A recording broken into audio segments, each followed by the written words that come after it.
دیدی ای دختره تو شب دیدی گوشی ترکتری مدار رفتیم ترکتر ما بچه سعی میکنم امروی تو را تماشا میکنم تو میگه که من تو بگان میبریم من از اون طرفی سلطان آباد میبرم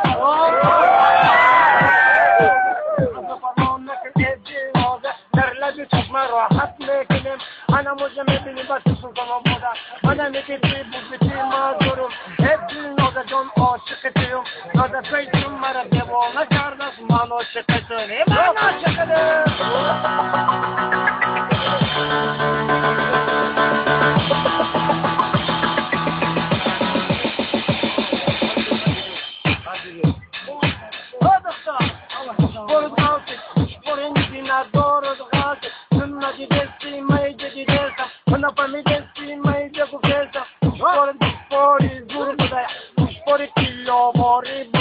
در خوش حاضر دلار بودای در بازاری قربان بودای بودای همیشه بودای این شعر ما حجبی بودای خیای زمانوی بودای در رفتی تو جیکی بودای ای دختر گوش خورا تکیاد نمیکنی در کجا نقصانی گون میکنی با علف بلس نگون میکنی با باری حد پیشان نکنی ای دیگر نه گوش خور بودای گوش خوری پنشامانه بودای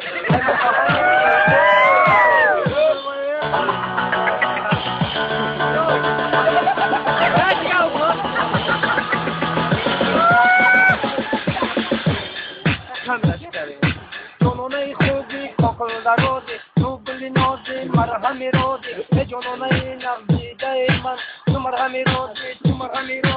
توی دیبرکی قشنگ زیبا بس کسی رابون عاشق شیدا یک مرا بردی آواره کری در عشق خود مرا دیوانه کری یک شب آمدیم پشتی خانتان برون کرم از پس دروازتان باشد برام الباس که تو بچه یک خالا ماشی بچه نه شرکت باری های با گفتم باشده دومال باشه با همون باچه زنگیر باشه گوچر میگه ایوا بچه همه بچه زنگیر بچه همه بچه زنگیر بچه تو زنگیر نه تو مار بچه تو سگره خوب کنو بچه در کشی در بازه